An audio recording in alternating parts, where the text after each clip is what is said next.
जामशोर मां अव्हांखे ख़बर ॾींदा आहियूं मोहम्मद सफ़र सेवाणी जी रिपोर्ट मुताबिक़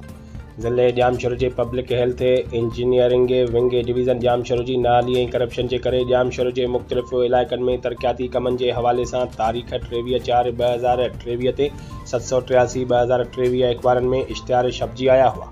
जंहिंमें जामशोर जे मुख़्तलिफ़ इलाइक़नि भिरिया विलेज, RBOD कॉलोनी, चावड़ा ॻोठ समेत ॿियनि मुख़्तलिफ़ इलाइक़नि में तरक़ियाती कमनि जा टेंडर थिया, जिन में ड्रेनेज सिस्टम, नालनि, प्यूअर CC ब्लॉक समेत ॿियनि कमनि जा। पर अफ़सोस अॻूणे XCN इरफान ॿोको पंहिंजा नवाज़ी कंदे ऐं कमीशन एवज़ उन्हनि कमनि जा कुझु ठीका पंहिंजे मनपसंद माण्हुनि खे ॾेई ऐं ॿियनि कमनि खे शायदि कागज़ी कार्रवाई में मुकमल ॾेखारे करोड़ रुपया अकाउंट मां कढाए वियो आहे। उन सिलसिले में public health engineering wing division Jamshoro जे XCN अलीरज़ा मंगी ॿुधायो त मूंखे कुझु महीना थिया आहिनि, मूं चार्ज वरिती आहे, बाक़ी मां उन सॼे मामले जी जांच कयां थो, वधीक कुझु ॿुधाए नथो सघां।